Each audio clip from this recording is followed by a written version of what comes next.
যদি সত্যি সত্যি চালে বসে ইলিশ ধরতে পারতাম কি মজা হতো বল। তুই পাগল? চালে বসে ইলিশ? নদী কোথায় আর তুই চালে বসে মাছ ধরবি? অসম্ভব। অসম্ভব কিছুই নয়। তুই জানিস না, দাদু বলেছে একবার হরিনাথ কাকা চালে বসে ইলিশ ধরেছিল। হরিনাথের কাহিনী তো সবাই জানে, কিন্তু মিতু, তুইও কি একই কাজ করতে চাস?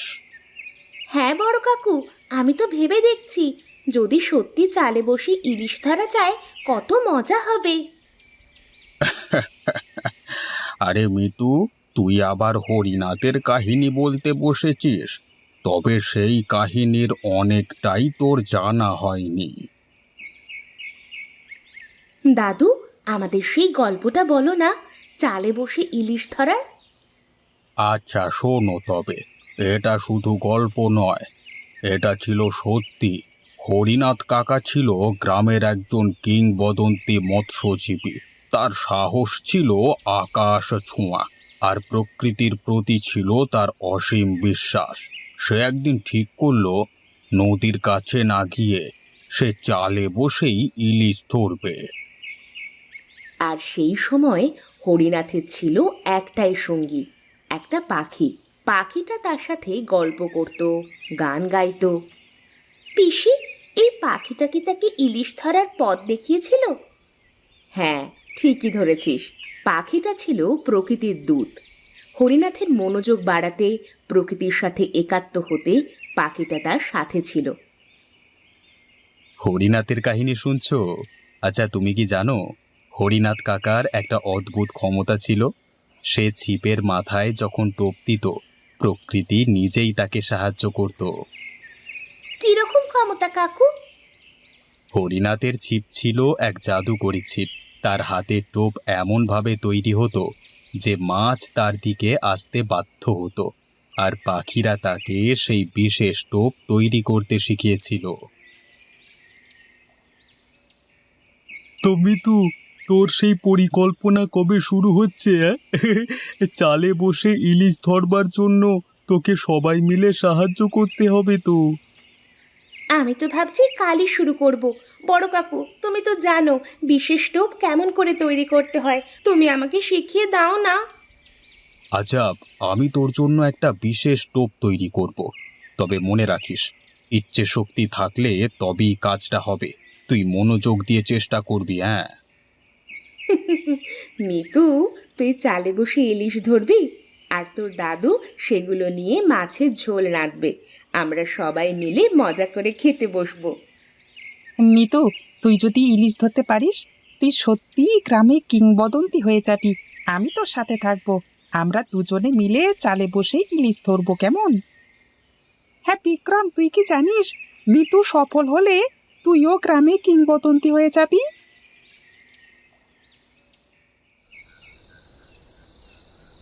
মিতু, মনে রাখিস, চালে বসে ইলিশ ধরতে হলে প্রকৃতির সাথে একাত্ম হতে হবে। তুই মন থেকে প্রকৃতিকে ডাক, দেখবি প্রকৃতি তোর ইচ্ছে পূরণ করবে। আমি জানি বড় কাকু, আমি চেষ্টা করব। আজ আমি পুকুরের চালে বসে ইলিশ ধরেই ছাড়বো। নিতু, তুই ঠিক পারবি। আমরা সবাই তোকে সাহায্য করতে এসেছি। হ্যাঁ, আর যদি ধরতে না পারিস তাহলে আমরা তো আছি। তবে তুই প্রথম চেষ্টা কর। বড় কাকু, টোপটা দাও, আমি প্রস্তুত। আজ আমি ইলিশ ধরবই। মিতু, মনে রাখ, ইচ্ছে শক্তি আর ধৈর্যই হচ্ছে প্রকৃতির সঙ্গে সম্পর্ক গড়ার আসল উপায়। তুই মনোযোগ দিয়ে চেষ্টা কর, প্রকৃতি তোকে সাহায্য করবে। মিতু, তুই আমাদেরও শেখাবি তো কেমন করে চালে বসে ইলিশ ধরা যায়? অবশ্যই, আমি তোদের সবাইকে শেখাবো।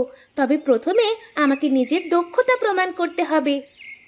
হ্যাঁ, যদি তোকে সাহায্য করতে পারি তাহলে আমিও একটু ইলিশ ধরতে চাই আর কি। হ্যাঁ, মানে আচ্ছা সঞ্জু, আমরা সবাই মিলে মিতুকে সাহায্য করব।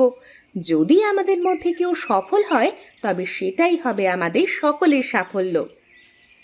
প্রকৃতি তার মনের গভীরতম ইচ্ছার প্রতি সাড়া দেবে যদি মিতু সৎ ও নিষ্ঠাবান থাকে। হ্যাঁ, প্রকৃতি আমাদের সাথে কথা বলে। যদি আমরা তার ভাষা বুঝতে পারি তবে অনেক কিছুই আমরা করে ফেলতে পারতাম।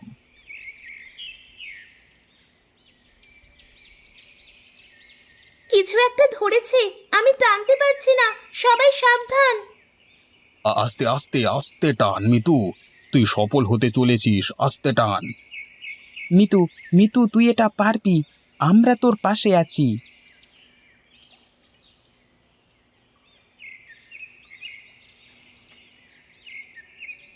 আমি পেরেছি, আমি সত্যিই চালে বসে ইলিশ ধরেছি।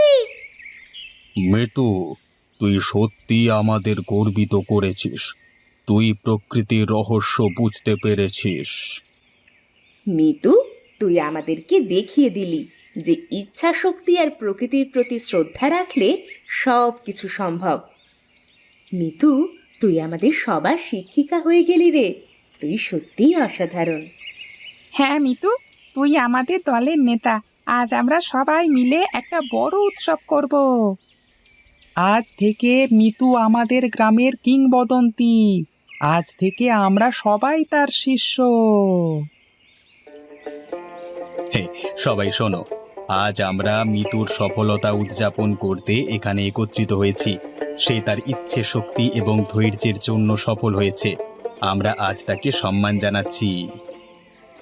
আজকের দিনটা আমাদের গ্রামে ইতিহাস হয়ে থাকবে। মিতুর মতো সাহসী এবং ধৈর্যশীল মেয়েকে আমরা এই গ্রামে পেয়েছি। সে আমাদের শিখিয়েছে প্রকৃতির প্রতি শ্রদ্ধা ও ভালোবাসা কিভাবে রাখতে হয়। আজকের দিনটা শুধু আমার নয়, এটা আমাদের সবার জন্য। আমরা সবাই একে অপরের সাথে মিলে প্রকৃতির প্রতি শ্রদ্ধা দেখিয়েছি। প্রকৃতির সাথে একাত্ম হয়ে আমরা সবাই আজ কিছু না কিছু শিখেছি। আমি চাই আমরা সবাই একসাথে থাকি, প্রকৃতির সাথে সম্পর্ক বজায় রাখি।